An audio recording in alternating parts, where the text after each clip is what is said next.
Epístola de São Tiago, no capítulo de número 1 e no versículo de número 19. Tiago, capítulo 1, versículo de número 19. Quem encontrou, diga amém. Amém. Sabeis isto, meus amados irmãos, mas todo homem seja pronto para ouvir e tardio para falar, tardio para se irar, porque a ira do homem não opera a justiça de Deus. Amém, igreja? Eu vou ler de novo, porque isso aqui é mais que um versículo, isso aqui é uma filosofia de vida. Sabeis isto, meus amados irmãos, todo homem seja pronto para ouvir e tardio para falar, tardio para se irar, porque a ira do homem não opera a justiça de Deus. Amém? Incline a cabeça. Senhor, me dê graça e inspiração para poder conduzir o seu rebanho a águas tranquilas, a pasto verdejante.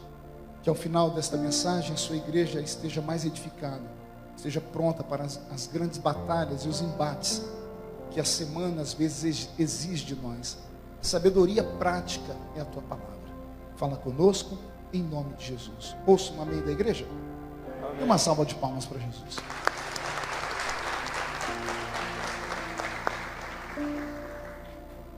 Alguém aqui dentro já foi prejudicado por alguém ou por alguma situação por conta de palavras tortas que saíram da boca de parentes, de vizinhos, de trabalho, companheiros de trabalho? Alguém já foi prejudicado? Levante a mão para mim. Todo mundo. E quem não levantou a mão é porque ficou com vergonha, né? E já apanhou tanto na vida que quando ouviu isso aqui, ao invés de ficar feliz, ficou até mais triste. Eu estava falando com Deus essa semana. Foi uma semana muito difícil para o meio evangélico, principalmente quem fica ligado em internet, como eu fico muito, porque meu trabalho é isso, né? Lá em Brasília nós estamos tudo hoje via online. E essa foi uma semana muito dura para o evangelho. Tivemos muitos reveses e percalços com pessoas que nós amamos, com pregadores, com cantores, com pessoas que eu já dividi púlpito, altar, pregamos em vários lugares pelo Brasil e pelo mundo. E diferente de muitas pessoas, eu não fico feliz com a desgraça de ninguém. Tem gente que fica, tem gente que ama ver a desgraça alheia. E tem gente que é tão hipócrita que chega a mandar para a gente um pedido de oração com o link do escândalo, dizendo assim: olha aí o que aconteceu, vamos orar por ele. A pessoa não quer oração, a pessoa quer que você saiba que o outro teve um problema. Todo ser humano é passível de ficar na mira de pessoas que às vezes falta a eles humanidade. Isso pode acontecer entre os ímpios. Eu entendo uma pessoa que mexe com droga falar do outro. Eu entendo uma pessoa que é cachaceira falar do outro. Eu entendo um bandido. Eu entendo uma pessoa que não tem Cristo na vida dela. Mas eu não consigo conceber a ideia de alguém lavado no sangue de Jesus, de alguém que tem o nome escrito no livro da vida, se alegrar com a queda de alguém, ou pior, emprestar a sua língua ao próprio diabo para divulgar coisas ruins. Será que só eu percebi que nos últimos anos está difícil viver?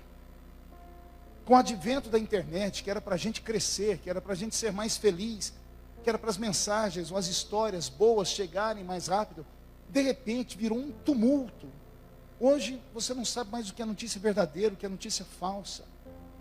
Existem coisas que colocam como marca de evangélicos, né, como sites gospel, que não são gospel coisa nenhuma, porque vivem de falar mal da vida das pessoas. E então eu falei com Deus, falei: Senhor, eu queria, na igreja antiga, na igreja da qual eu nasci, nós tínhamos um culto específico para isso, né, pastor Elias? Chamava culto de ensino. O culto de ensino era o culto de doutrina. Alguns cultos de doutrina que eu participei só podia entrar na igreja se você mostrasse para o diácono a carteirinha de membro. Se você não fosse membro da igreja, batizado nas águas, nem na igreja você podia entrar. Olha que coisa, né? E eu acho que aqueles velhos irmãos estavam certos. era o culto de lavar roupa suja. Só que como hoje, os crentes modernos quase não têm tempo para vir à igreja, né? Nem a gente colocando títulos, né? Culto da vitória, culto disso, culto daquilo. Poucas pessoas têm o desejo de sair das suas casas e vir cultuar a Deus. A gente tem que aproveitar o culto de domingo, que é o culto que mais pessoas têm presente. Então, o culto de hoje vai doer só um pouquinho, tá bom? Levante um dedo de profeta para cima comigo assim. Aponta para alguém do seu lado, já que não dá para encostar na pessoa, diz assim, ó, vai doer um pouquinho, tá? Diga, mas é só um pouquinho. E é para sarar. Posso ouvir aquele glória a Deus da igreja? Eu quero, antes de pregar, contar uma história para vocês. Alguns anos atrás, eu estava pregando na Bahia. E eu ouvi uma história muito engraçada. Porque há 20, 30 anos atrás, quando eu comecei a pregar, a gente ficava muito na casa dos irmãos. Né? Não colocavam pregadores em hotel. Né? Isso começou de um tempo para cá, quando o povo brasileiro começou a ter um pouquinho mais de condições. Mas a gente ficava na casa dos irmãos. E ficar em casa de irmão é uma benção, né? A gente escuta tudo. Aí senta os irmãos na hora da janta e começa a contar testemunhos. Aí de testemunho vem testemunhos, né? Entendeu aí ou não? Tem testemunhos e tem os testemunhos. E tem as histórias, e tem o folclore evangélico. E eu ouvi essa história aqui. Nos idos da década de 1940, 50, lá no sertão da Bahia, um pastor chegou no sítio de um irmão, porque naquela época não tinha dinheiro para dizimar. Então, as pessoas que eram sitiantes dizimavam com animais. Né? O irmão dizia, pastor, pode passar lá em casa e pegar um porco lá, porque deu cria, então o meu dízimo é um porco. Você consegue imaginar isso? Eu cheguei a ver isso assim em loco, lá no norte do país. Então as pessoas davam galinha como dízimo e oferta, colhiam milho e coisas assim. E conta que um pastor chegou com um diácono dele, um diácono novo, né? Esses diáconos que querem ser um dia o quarto membro da Trindade, né? Aqui na nossa igreja não tem, graças a Deus, só tem lá na Bahia. E era muito santo o rapaz. E ele, quando chegou na porteira do sítio, ele desceu do carro, e abriu a porteira para o pastor entrar. E quando o pastor entrou, e o diácono foi para o carro, ele viu o netinho da irmã que morava no sítio, correndo atrás de uma galinha. E o moleque saiu correndo atrás, falando, vem cá a galinha. O diácono entrou dentro do carro e falou, pastor, eu não acredito. Como pode essa irmã que chamou o senhor para vir aqui e disse que ia ter um almoço para o senhor, o moleque está correndo até agora atrás da galinha. Não depenaram a galinha ainda, não sangraram ela, não temperaram e nem fritaram. O senhor não tem tempo a perder. E o pastor falou, calma, você não sabe o que está acontecendo. Não, pastor, eu sei. A irmã falou que ia fazer uma galinhada, mas o moleque está correndo atrás da galinha ali, ó. O diácono já começou a falar demais. Quando entrou na casa da irmã, a irmã falou, ô pastor, que bom que o senhor veio. Olha, queria que o senhor entrasse aqui, espera aqui na sala um pouquinho, meu marido já está vindo. O diácono não aguentou. O diácono falou, irmã, a senhora chamou o pastor para vir aqui comer. E eu vi o seu neto correndo atrás da galinha. A senhora nem começou a fazer a galinha ainda. A irmã falou, não, querido, sente o cheiro da galinha aí, dá uma fungada, né? Quando deu aquela fungada, ele sentiu o cheiro da galinha frita. Aí o pastor olhou para ele e falou, está vendo? Você não pode colocar o carro na frente dos bois. E ele ficou todo desajeitado, e a irmã falou, não, querido, aquilo lá é uma outra história. Aquela galinha que o meu neto está correndo é a galinha mais querida que eu tenho. Aquela eu nunca vou fritar ela, porque é a minha companheira de estimação. O diácono ficou sem jeito. Daqui a pouco entrou o menino, o neto da irmã, com a galinha na mão, né? A irmã falou, tá aí a galinha, tá aqui, vovó. Então põe a galinha no chão, pisa nas asas dela. Abriu as asas da galinha, pisou nas asas da galinha. A irmã pegou a galinha pelo pescoço e pegou no fogão a lenha, um ferro quente, tipo uma tenaz. Levantou o bico da galinha e torrou o bico da galinha. Queimou o bico da galinha. Quando ela queimou o bico da galinha, o Satanás entrou no corpo do diácono. E o diácono falou, onde já se viu a senhora torturar um animal? A senhora falou que é a galinha que a senhora mais gosta, imagina as que a senhora odeia.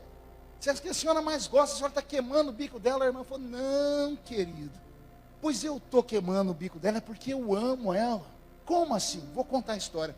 Essa galinha, eu gosto dela porque ela é minha companheira, mas ela nunca botou um ovo. É uma galinha estéril.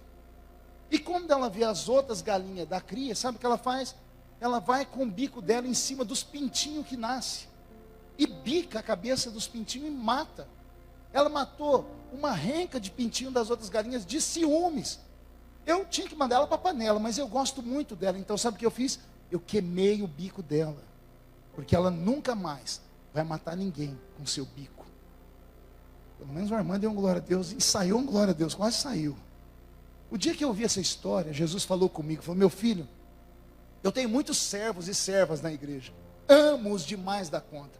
Alguns, inclusive, por muitos obreiros e membros da igreja, já não estariam mais lá. Se a gente pudesse fazer uma seleção, né, não sei a pastora Roseli, mas eu sou meio sanguíneo. Se às vezes a gente pudesse fazer uma seleção, falar: olha, eu quero esse aqui na minha igreja, aquele lá não, aquele sim, aquele lá não, porque tem gente que tem a natureza ruim demais. Talvez a gente separaria. Mas o amor de Deus às vezes é tão grande, e principalmente por esses, que como não produzem nada, vivem de matar os outros. E usam a sua língua, usam o seu próprio bico. Não consegue ter nada na vida e fala de quem tem. Não consegue fazer nada para o reino e fala de quem faz. E reclama de tudo, reclama de quem canta, reclama de quem toca, reclama de quem prega, reclama de quem é diácono, reclama de quem está no som, reclama de tudo, reclama do banco porque está torto, reclama porque o irmão sentou no lugar dele, reclama porque tem poeira, reclama de tudo. Que nesta noite, o anjo de Deus desça nessa igreja, com uma tenaz na mão, e que ele vai e queime a língua desses irmãozinhos, irmãos que vivem para matar irmãos. Ora, se você é uma pessoa que se escandaliza facilmente, você está perdido aqui na igreja. Pergunte por quê. Só fala se todo mundo perguntar. Porque igreja é hospital. E só vai para o hospital quem está doente. Quem está são não procura o médico. Só vem para a igreja quem está com lepra, quem está com câncer, quem está com... E eu estou falando aqui espiritualmente falando. Hoje eu fiz uma live agora à tarde, estava vendo os comentários, e eu falei com uma pessoa específica que jogou uma seta maligna na live. E eu falei para ela assim: ser humano é ser humano, e cada ser humano é diferente de outro ser humano. Uma coisa é você ter nascido numa família perfeita, onde você conhece seu pai, sua mãe, seus irmãos, onde você antes de dormir, a sua avó fazia uma caneca de leite quente e te dava, e quando você era pequenininho, a vovó colocava você no colo dela, naquela cadeira de balanço, e contava histórias de antigamente. Uma coisa é você poder ter 4 refeições por dia: café da manhã, almoço, café da tarde e janta, e alguns ainda uma ceia antes de dormir. Uma coisa é você saber de onde você vem. Uma coisa é você ter uma vida regrada. Outra coisa é você ter nascido no lixo. É você não ter tido família. É você ter sido absorvido pelo mundo antes de chegar aqui na igreja. É você ter tido uma vida tão desgraçada que te levou para as drogas, que te levou para o inferno. E aí Jesus, por misericórdia, te salva e te traz aqui para dentro e te coloca no nosso meio. E aí de repente um irmão ou outro olha para você e espera que você seja um anjo, mas ninguém é anjo aqui dentro. Todo mundo é ser humano aqui dentro, a começar do pastor de vocês. Você já imaginou se Jesus fizesse uma pegadinha nessa noite? Travasse as portas da igreja, colocasse um anjo com uma espada de fogo ali e outro ali, mandasse apagar as luzes da igreja e falar: eu cansei dessa igreja, e hoje eu vou mostrar aqui nesse telão quem são vocês de verdade. Vou mostrar o que vocês fazem de noite, escondido. Vou mostrar o que vocês fazem com o celular quando ninguém está olhando. Vou mostrar para todo mundo o que você pensa quando passa aquela mulher na rua, quando passa aquele homem na rua. Vou mostrar para as pessoas quem é você por dentro. Ia ter gente aqui que ia querer abrir um buraco e se jogar lá dentro. E aí essas mesmas pessoas que têm fraquezas falam dos outros, só porque a fraqueza dos outros foi vista.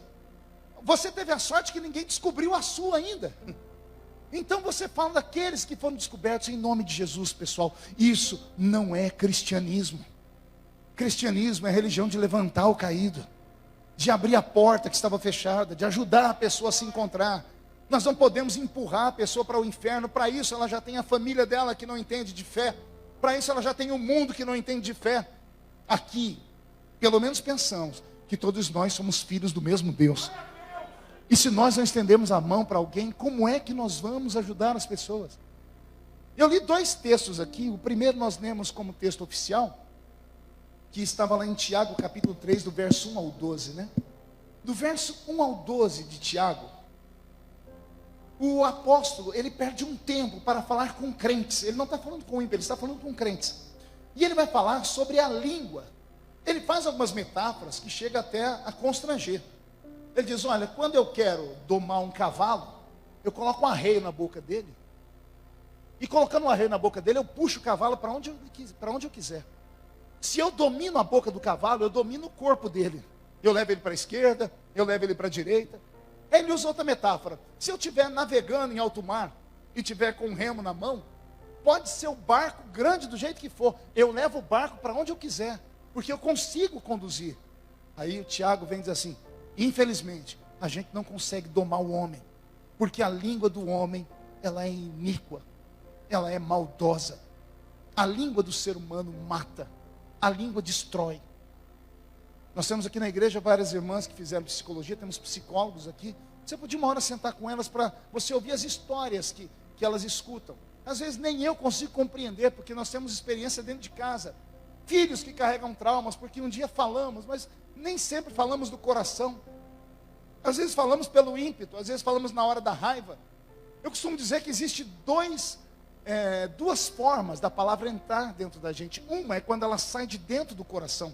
A maldição que sai da boca de um pai e de uma mãe, quando ela sai carregada de emoção, essa maldição tem peso. Mas a que sai da boca para fora não tem peso nenhum. Por isso a Bíblia Sagrada fala sobre isso, que maldição sem causa não tem efeito. Qual é a maldição que não tem causa? É aquela que não saiu de dentro do coração. Mas o problema não é de onde sai, é como a pessoa recebe essa palavra. Por isso nós como cristãos devemos sempre usar a maior marcha de um carro, a marcha mais poderosa de um carro. Muitas pessoas pensam que é a quinta marcha, né, que é que põe o carro para correr em alta velocidade. Quando na verdade não, a marcha mais forte de um veículo é a ré. Pode ver que o carro às vezes tem 5 marchas para frente e uma só para trás. Um caminhão chega a ter quantas marchas, Delta? 18 marchas e toca ele para frente. Para trás, 2 no máximo. Veja só, 18 para frente e 2 para trás. Um carro normal, 1 para trás, 5 para frente. A marcha mais forte é a marcha ré. E aqui entra a nossa fé. Se nós não aprendemos a perdoar, a voltar atrás, a pensar, a olhar as pessoas com o olhar de Cristo, com o olhar de amor, você não vai permanecer em lugar nenhum. Nós temos irmãos aqui que vieram de outras igrejas, e antes de serem daquela igreja, foram de outras igrejas, e antes de serem daquela outra, foram de outra. De repente essas pessoas procuram um lugar perfeito. E se você procura um lugar perfeito, ele existe, mas não é na terra, é no céu. É onde nós vamos um dia morar. Mas enquanto vivermos aqui, nós temos que ser um pelos outros, e não uns contra os outros. Tiago diz que a língua é como uma fagulha de fogo, que ela pode incendiar uma floresta inteira. Devemos cuidar mais da nossa língua, devemos cuidar mais do que falamos. E agora traduzindo para o mundo moderno, né, devemos cuidar da língua, que virou uma extensão, né, saiu da boca e foi parar na ponta dos dedos. Né? Tanto é que você está conversando com uma pessoa aqui no WhatsApp, ó, deixa eu te falar. Né? Você não está falando, você está escrevendo. Os dedos, pastor Rosendo, viraram extensão da língua. Cuidado, você pode matar alguém. Você pode matar uma alma. Você pode destruir uma pessoa. Aprendamos a ter um pouco mais de paciência. É claro que tem situações que não dá para a gente levar para casa. Tem coisas que nós temos que falar, principalmente em igreja, quando nós estamos aqui. Quando acontece uma falha com um membro da igreja, a igreja conversa. A igreja encoberta, pastor? Não, a igreja não tem poder de acobertar nada. A igreja é só uma igreja. Eu não tenho nada a ver com a sua vida, mas quando alguém procura a pastora Roseli, o pastor Valdeci, ou um dos pastores, para um aconselhamento, a nossa cultura é não divulgar para ninguém. A nossa cultura é guardar e ajudar a pessoa. Diferente quando acontece com um obreiro. Porque quando acontece com um obreiro, o obreiro ele fica em destaque. Quando um obreiro comete algum ato que é falho, violento, infelizmente chega no ouvido de todas as pessoas, a igreja é obrigada, às vezes, a tratar. A igreja, às vezes, é obrigada a dizer, olha, o irmão fulano de tal está sentado no banco por um tempo, mas ninguém julgue. A pessoa está em um momento de disciplina, em um momento que ela precisa de reflexão para voltar atrás. Aqui nós não temos a cultura de matar. Quem mata é o diabo, que veio para matar, roubar e destruir. Jesus veio para dar vida, e vida em abundância. E esta igreja segue os passos de Cristo. Posso ouvir um amém por essa palavra? Se nós não começarmos a acreditar que Jesus ainda cuida do coração do ser humano e que ele pode mover-se através do perdão, fica em vão a nossa fé. Completamente destruída fica o pensamento da filosofia cristã. Então, a partir de hoje, reveja os seus conceitos, os seus valores, reveja a forma como você fala com as pessoas, comece a ter um pouco mais de paciência, amém? Eu vou pedir ao pastor Elias que leia para mim o livro de Provérbios, pastor Elias. Provérbios, capítulo de número 17, e o versículo de número 28. Como eu disse semana passada, sempre que puder, traga uma caneta, um papelzinho, anote esses versículos para você ler em casa, acompanhar. Pode ler, pastor Elias. Até o tolo, quando se cala, será reputado por sábio, e o que cerrar os seus lábios por sábio. Até o tolo, até o louco, até aquele que fala mais que o homem da cobra, até a pessoa que não tem conhecimento nem cultura. Salomão está dizendo, até esse, quando ele se cala, ele passa por sábio. Você já deve ter conhecido alguma amiga, algum irmão de igreja, irmã, que diz assim, olha, eu tenho defeito, eu não aguento, eu falo mesmo. Quem já ouviu isso alguma vez? Ai, Jesus amado. Pois deixa eu te dizer, você não tem o direito de falar de ninguém. Primeiro porque você não morreu na cruz do Calvário pela pessoa. Você não tem um furo na mão feito no alto da cruz, nem um furo na outra mão, nem nos pés e nem do seu lado direito. Você não agonizou 3 horas morrendo no alto da cruz. E o seu sangue não foi derramado por ninguém. Então você não tem o direito de tocar na vida de ninguém. Existe uma lei cósmica, Wagner. É uma lei cósmica, ela vai além da Bíblia. Porque a lei bíblica só serve para quem serve ao Senhor. Só tem peso a lei para aqueles que estão debaixo da lei. Existem leis que Deus estabeleceu para o mundo, não é só para a igreja. Quer ver a lei? Mateus capítulo 7, pastor Elias. Esse eu quero que você leia pausadamente. Mateus capítulo 7, do versículo 1 ao 3. Não julgueis, para que não sejais julgado. Porque com o juízo com que julgardes, sereis julgados. E com a medida com que tiverdes medido, vos hão de medir a vós. E por que repara tu no argueiro que está no olho do teu irmão, e não vês a trave que está no teu olho? Quem disse isso aí não foi Paulo, não foi Tiago, não foi João, não foi André, não foi Bartolomeu, não foi Filipe, não foi Tomé. Quem disse isso foi Jesus. Essa lei que Jesus está falando aqui não é lei religiosa. Pelo que eu entendo aqui, Jesus está dizendo que isso aqui é uma semente. O que sai da boca do homem é uma semente. E tudo que você planta, você colhe. Jesus está dizendo, se você julgar alguém, do jeito que você julga, um dia esse julgamento vai voltar sobre a sua vida. Ou eu estou errado? Alguém tem outro tipo de interpretação? Me ajude. Pelo que eu leio é isso. Eu estou dizendo, com a medida com que você mede alguém, você será medido. Olha que coisa séria. Isso aqui é uma lei cósmica. Como eu disse, vai além da religião. O que você faz para uma pessoa, volta para você. É isso que Jesus está falando aqui.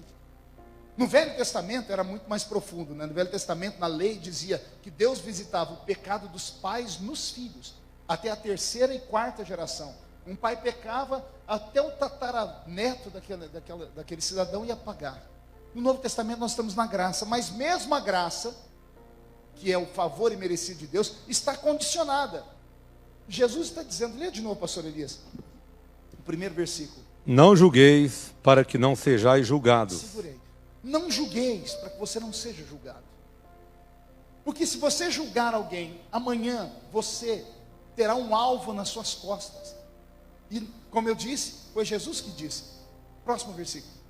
Porque com o juízo com que julgardes, sereis julgados. Olha isso. Com o juízo que você julgar, o que Jesus está dizendo? Você olhou para uma pessoa, julgou ela e já desejou para ela a execução. Você foi investigador, você foi o acusador e você foi o executor. Jesus está dizendo, o juízo que você usou com o pensamento sobre alguém, Esse juízo voltará sobre você um dia. E se esse juízo voltar sobre você com o mesmo peso que saiu da sua boca, só Jesus para ter piedade. Os nossos velhos pais, que não eram da nossa igreja evangélica, eram católicos, né? Tem uma cultura, dizer assim, ó, aquele que cospe para cima, cai na testa. Nunca diga dessa água, você pode vir a ter sede. São coisas que corroboram o que Jesus está dizendo. Se você vê alguém praticar algo, em nome de Jesus, a Bíblia diz, se você vê o seu irmão errar, vá até o seu irmão sozinho, chame ele num canto e fale com ele. Se ele não mudar, a Bíblia diz, chame 2 ou 3 testemunhas e vá até ele. Se ele de tudo não mudar, tiver um coração duro demais, aí então que leve a assembleia, que leve a igreja, para que a igreja veja o que faz com essa pessoa. Então Jesus não está dizendo para você ver o irmão pecando, você quer matar ele. Quantas vezes eu vi histórias, por exemplo, de um irmão que estava aqui num bar, aqui mesmo, no bar do Ditão, aqui na esquina da Avenida D, estava tomando um copo d'água, e boteco naquela época só tinha os copos, ou copo americano, ou aqueles copos de pinga. O irmão estava tomando um copo d'água, depois o outro saiu e foi falar para o pastor que o irmão estava bebendo pinga. E até você provar que é mentira, já era, você destruiu uma família inteira, você destruiu uma casa. Ah, pastor, mas e a verdade? Então deixa eu falar com os santarrões aqui. Existem 3 tipos de verdades. Existe a verdade que você pode falar para qualquer um, a qualquer hora. Existe a verdade que você só deve falar se alguém te perguntar. Existe uma verdade que nem se te perguntar você deve falar, porque ela pode ser transformada em tragédia. Quer um exemplo? Você viu uma sua melhor amiga traindo o marido dela, e você sabe que o marido dela é violento, e aí você quer fazer a justiça e vai contar direto para o marido da pessoa. Ele pode matar a mulher, a consequência é muito grave. E aí, como fica a sua consciência depois? Então nós temos que aprender a lidar com o ser humano. E se nós, como igreja, não sabemos lidar com o ser humano, quem é que vai saber, gente? Se a gente aqui não cuidar um do outro, quem é que vai cuidar de nós? Então, quando você vê um irmão aqui da igreja passar por algum vento, algum vale, primeiro, chegue na pessoa com amor e diga, não faça isso. Procure saber por que a pessoa está fazendo aquilo. Todo mundo prega, e eu cresci numa igreja vendo todo mundo pregar e acabar com Noé. Noé foi o primeiro cachaceiro após o dilúvio. Quem lembra de Noé bêbado na Bíblia? Noé bebeu tanto que ficou pelado. Aí chegou o filho dele mais novo, viu o pai bêbado e deu uma crise de riso no filho. E aquele filho dele foi o maior fofoqueiro do mundo, porque ele contou para o mundo inteiro que Noé estava bêbado. Lembrando que o mundo era feito da mulher de Noé, os dois irmãos dele, as 2 cunhadas e a mulher dele. Então ele esparramou o maior fofoqueiro do mundo. Ele conseguiu fazer uma fofoca e chegar no mundo inteiro, pior que a internet. A Bíblia diz que quando os 2 filhos souberam daquilo, eles foram ver, e quando viram que o pai estava nu, ficaram de costas, pegaram um pano e andaram de costas para não ver a nudez do pai, e enrolaram o pai em uma coberta. Olha que coisa linda. Que tipo de filhos somos nós? Que vemos o nosso pai bêbado e saímos contando para todo mundo? Ou a gente é capaz de cobrir a nudez do pai da gente? Agora fica a pergunta que ninguém quer fazer. Pergunte qual? Por que Noé bebeu? Você já se perguntou isso ou não? Por que Noé bebeu? Se era servo de Deus? Se foi salvo do dilúvio? Se teve a graça de ter a família toda protegida? De ser o homem da reconstrução do novo mundo? Por que Noé bebeu? Pergunte para mim por quê, pastor? Eu creio que Noé não viveu em paz depois do dilúvio. Toda vez que ele virava para um canto ou tentava dormir, ele escutava gritos. Gritos de crianças, de bebês, que se agarravam à arca e não podiam entrar, porque a arca foi trancada por fora pelo anjo de Deus. Ele viu pessoas morrerem, ele viu familiares morrerem, ele viu Ele viu os animais que eram inocentes morrerem, ele viu o mundo quase se acabar. E a Bíblia diz que esse juízo Deus imputou sobre Noé. Deus um dia lavou as mãos e diz que o juízo, está escrito em Hebreus, o juízo sobre o mundo veio por causa de Noé. Noé carregou o peso da morte da humanidade inteira. Aí um homem que carrega traumas, um homem que carrega esses problemas, você não pode julgá-lo, porque você está vendo ele bêbado. Procura saber por que ele bebeu. Temos pessoas na igreja que vieram do mundo das drogas, e de vez em quando um ou outro escorrega e cai de novo nas drogas. Aí vem aqueles irmãos que têm a língua maior do que a minha gravata. A língua é pior do que aquele da galinha da irmã lá da Bahia. E ao invés de socorrer a pessoa, ao invés de ajudar a pessoa, destrói o nome da pessoa. Uma pessoa que faz isso é um assassino de almas. Porque além de fazer a pessoa tirar o corpo da igreja, faz a pessoa voltar para o mundo. Ei, nós temos um lema nessa igreja desde que nós inauguramos ela. É uma igreja que entende você. Foi assim que Deus nos deu a visão, não foi, pastor Roseli?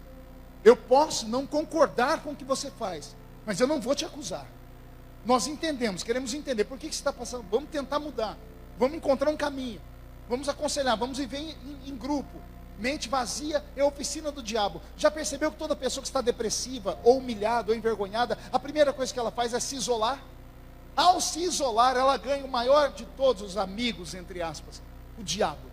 Porque o diabo vem no ouvido da pessoa e sopra coisas de morte, e fala que a pessoa não merece viver, e fala que a pessoa é isso, volta para o mundo, faz isso e aquilo. E qual é um ser humano que nunca escorrega? Eu já desviei da igreja uma vez, e acho que foi a coisa mais esquisita do mundo, porque eu saí de Orlândia, fui pregar lá em Mogi Mirim, fui de trem ainda, preguei num culto de jovens na igreja do pastor Alcides Arcângelo. Jesus batizou 7 jovens com o Espírito Santo. O pastor pegou o telefone de lá e ligou aqui na época para o pastor da igreja, era o pastor bispo, e disse: você tem um menino aí que tem talento, pregou muito aqui. Eu entrei no trem, de Mogi Mirim para cá, a minha cabeça virou. Eu comecei a olhar o mundo e falei: o que eu estou fazendo na igreja? Eu tenho um bom emprego, tenho um bom salário, não sou tão feio assim. Podia estar namorando, eu podia estar aproveitando a vida. Porque todos os amigos da gente que não era crente, família, aproveita a vida, igreja é para velho. Quando você ficar velho, vai lá na igreja, se arrepende, termina os dias lá, mas enquanto é novo, aproveita a vida. Isso entrou na minha cabeça e eu me desviei. Fiquei fora da igreja quase um ano. Poucas pessoas se lembraram de mim, poucas foram me visitar. Mas na igreja, no dia seguinte já tinha gente na igreja falando para o pastor: ó, eu vi ele no baile, eu vi ele no CREO, eu vi ele ali, eu vi. Irmãos, que deveriam estender a mão e socorrer. Sabe como eu voltei para Jesus? Jesus teve que tocar no coração de uma irmã lá em Uberlândia, irmã Oriovalda. E ela foi na porta da minha casa de madrugada cantar uma música. Ela chegou lá com um grupo de jovens, eu acho que estava meu cunhado, estava nesse dia, né? O Elias também estava cantando. Meu avô acordou, meu avô dormia bêbado e acordava bêbado. Meu avô escutou a música e gritou: Lúcia é minha mãe, Lúcia, o Santo Rei está aí fora, prepara a bolachinha e o café. A minha mãe falou: não, isso aí não é Santo Reis não, pai, isso aí é da igreja que o Marquinho ia. E aí entrou a irmã Ariovaldo, eu tinha acabado de chegar do baile, estava cheirando cachaça ainda, dopado. Ela olhou para mim e falou: se veste que você vai para a igreja. Eu falei: mas olha como é que eu estou, se veste que você vai para a igreja. E eu fui. Ela me levou para um congresso de jovens ali em Sales. E na hora da oração do clamor do batismo com o Espírito Santo, ela apontou para mim: vai orar. Eu disse: eu não, estava desviado. Lembra disso, Elias? Vai orar. Estava desviado, vai orar.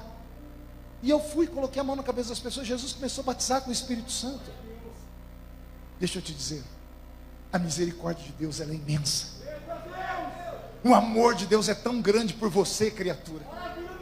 Deus te ama tanto, tanto, que Ele deixou o Filho dele morrer na cruz do Calvário, só para que você pudesse ter vida e vida em abundância aqui dentro. Então cuidado com a língua. Pastor Elias, leia para mim Romanos capítulo 14, do versículo 12 e o versículo 13. Romanos 14, 12 e 13. Deus está aqui, viu, gente? Que essas palavras criem vida. Romanos capítulo 14, versículo 12 e 13.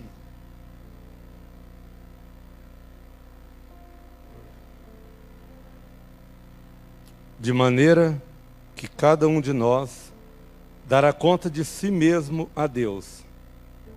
Assim que não nos julguemos mais uns aos outros, antes seja o vosso propósito, não por tropeço ou escândalo ao irmão. Paulo está escrevendo a carta à igreja de Roma e está dizendo: não sou eu que vou dar conta de você. Você dará conta de você. Cada um de nós dará conta de todos os atos que fazemos diante de Deus. A igreja antiga, ela se preocupava e mandava os crentes serem vigilantes, sondar a vida das pessoas. Isso é injusto. Só que também não é justo a pessoa levar uma vida dupla. Aqui na igreja, uma cara de santo, e lá fora, um ímpio inveterado. Enquanto está no processo de transformação, tudo bem, mas depois de meses e anos, o que o senhor vai fazer, pastor? Vai tirar da igreja? Jamais. Só que fica aqui o recado: cada um dará conta diante de Deus da sua própria vida. Então vamos absorver isso, vamos aprender isso, vamos parar de olhar os outros. A Bíblia diz: olhai para Jesus, autor e consumador da sua fé, nele não há dúvida e nem sombra de variação. Quer ver alguém perfeito? Olhe em Jesus. Quer ver alguém que nunca errou? Olhe para Jesus. Porque se você olhar para o homem, para o ser humano, se você olhar para quem canta, para quem prega, para quem pastoreia, você está perdido. Eu me lembro quando o pastor Jimmy Swaggart, o maior pregador da década de 80, ele teve um problema na sua moral, e ele pediu perdão para a esposa dele publicamente. Saiu até o jornal, o Fantástico mostrou isso. Mesmo pedindo perdão, a igreja não perdoou ele. O que teve de gente que se desviou da igreja? E a pergunta que fica é: essa pessoa estava firmada em quem? Em Cristo ou no homem? Se estivesse firmado em Cristo, pode vir o vento que for, pode vir a tempestade que vier, a pessoa não cai nem para a esquerda e nem para a direita, porque ela está firmada em Cristo. Mas se firmarmos no homem, o que é o homem? O que é o homem senão esterco, senão um amontoado de matéria, cujo pensamento viaja entre o céu e o inferno em segundos, que tem um membro, que é a língua, que ninguém consegue controlar, que pode, da noite para o dia, te trair. Ninguém conhece ninguém, gente, a não ser Deus. Nem a família conhece a família, nem o marido e a mulher, eles se conhecem perfeitamente. Todos nós temos segredos na nossa alma, todos nós temos. Então, que Deus nos ajude a vivermos um cristianismo de mais amor. Que Deus nos ajude a sentirmos falta daqueles que não estão mais aqui, que saíram, eram imperfeitos, e talvez a imperfeição deles fez até alguns falarem: ah, agora a igreja está limpa. Está limpa não. A igreja perde o propósito. O propósito da igreja é ir lá no mundo, entrar nas portas do inferno, agarrar os condenados, saquear o inferno e povoar o céu. A nossa função é essa: é você ir na sua amiga, no seu amigo, é você ir na sua família e falar para eles: olha, há um Deus que te ama. E se a pessoa contar as histórias dela, diga: não importa o que você fez, Jesus te ama. Mas não tem mais nem menos, Jesus vai te ajudar. Coloque Jesus sempre à frente e arraste a pessoa aqui para dentro. E aqui dentro nós temos que trabalhar. Junto com a pastora Edileuza, essa semana nós visitamos um casal que não vem à igreja há muito tempo. E eu dei a eles a oportunidade, falei: conte o que, por quê, qual o problema? Aí o irmão disse assim: é que a igreja que eu me converti não existe mais, pastor. Eu falei: como assim? O senhor se converteu aonde? Foi na catedral. Eu falei: a igreja está lá de pé até hoje.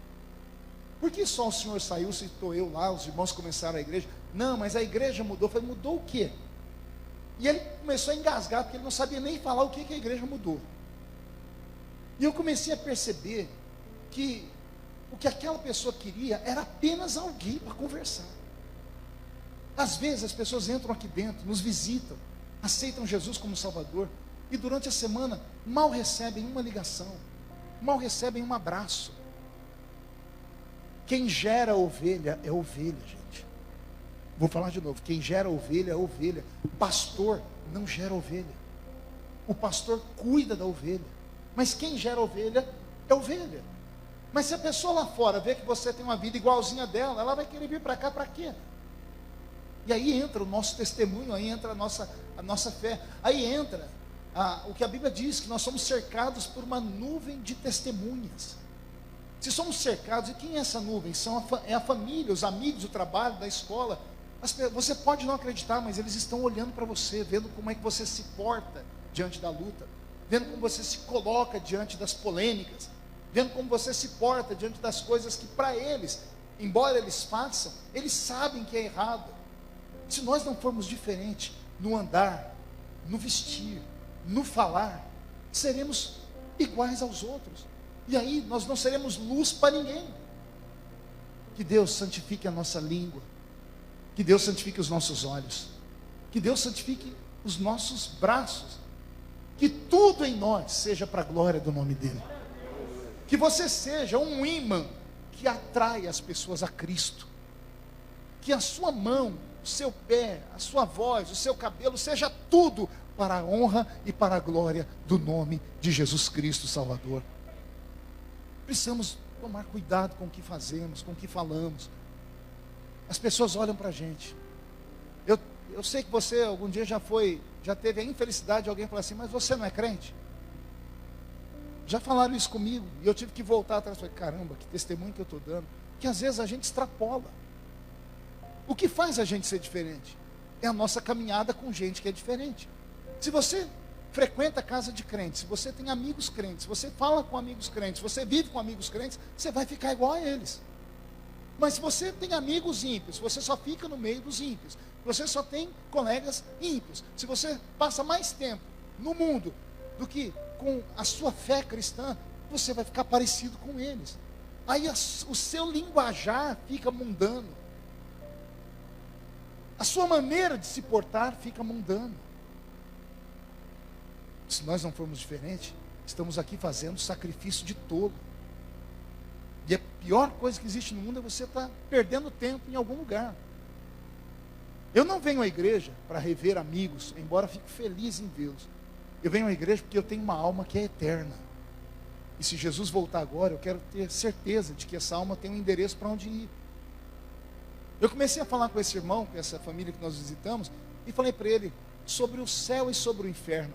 Alguém aqui já teve a curiosidade de estudar os evangelhos para saber quantas vezes Jesus falou de céu e quantas vezes ele falou de inferno? Já tiveram curiosidade? Pastor Juliano, os obreiros. Jesus falou 11 ou 12 vezes no céu e falou quase 40 vezes sobre o inferno. Quando Deus encarnou e veio morar entre os homens, ele gastou quase todo o tempo dele falando sobre o peso da eternidade, sobre o que o pecado faz com o homem, sobre o que o homem sem Cristo receberá como pagamento após essa vida, sobre o inferno, sobre demônios, sobre ranger de dentes, no lugar de escuridão profunda, no lugar de angústia. E nós nos preocupamos com a vida dos outros e nos esquecemos da nossa. Deixa eu dar um grito aqui, recitando a Bíblia. Louco, ainda hoje pedirão a sua alma.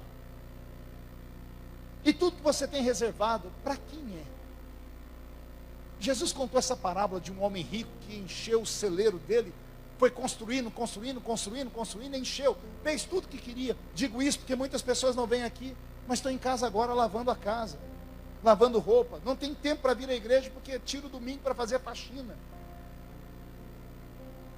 Deixa de vir à igreja porque tem que ir trabalhar, ou é claro que o trabalho tem que ser respeitado, mas uma vez por semana, poxa, uma vez durante 7 dias você tirar 1h30 para estar numa igreja, para dizer, Deus, obrigado pela minha saúde, pela minha casa, pela minha família. Nem isso nós podemos.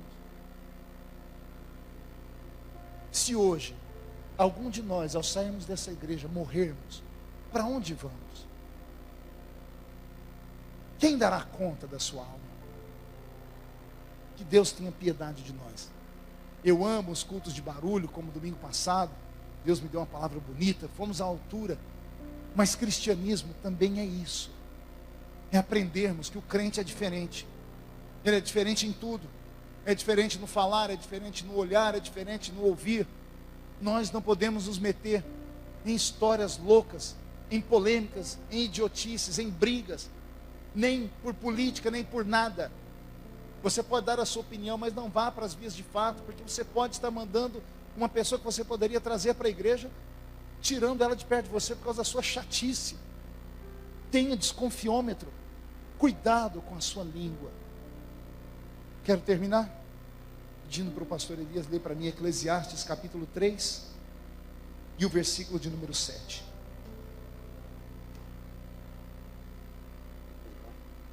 Eclesiastes 3 e o versículo de número 7. Tempo de rasgar e tempo de coser, tempo de estar calado e tempo de falar. O capítulo 3 do livro do pregador, que é o livro do Eclesiastes, dá ensinamentos sobre o tempo. Há uma série de coisas que o pregador fala ali, que é um tempo de nascer, um tempo de morrer, um tempo de plantar, um tempo de colher o que se plantou. Mas esse versículo me chamou a atenção, diz, há um tempo de rasgar e um tempo de costurar, né? Coser é costurar. Há um tempo de rasgar, mas há um tempo de costurar. E ele fala, há um tempo de falar e há um tempo de se calar. Que Deus nos dê sabedoria, que Deus nos dê graça para guardarmos a nossa língua. Com isso vamos evitar problemas em casa, vamos evitar problemas com amigos, vamos evitar problemas no trabalho. Pastor, e como é que eu faço isso se eu não consigo me controlar? Ore a Deus. Existe um fruto do Espírito que é chamado de domínio próprio. Assim como tem 9 dons do Espírito Santo, existem 9 frutos do Espírito Santo. E um dos frutos é o domínio próprio. É você aprender a contar até 10. É você aprender a engolir sapo. Pastor, nem mais nem menos. Se você quer chegar lá na frente, você precisa aprender a engolir sapo. Sábio não é aquele que sabe tudo. Sábio é aquele que chega lá. Guarde isso. Porque eu me lembro quando eu era menino, queria ser obreiro, ia conversar com os pastores. Um dia eu ouvi isso da boca de um pastor. Porque o sábio, ele acha que sabe tudo, né? Eu queria debater Bíblia, falar, a pessoa vinha, eu falava, e o pastor me chamou a atenção e disse assim, olha, sábio não é aquele que sabe, sábio é aquele que chega lá. E para chegar lá, você tem que abaixar a cabeça. 2 bicudos não se beijam.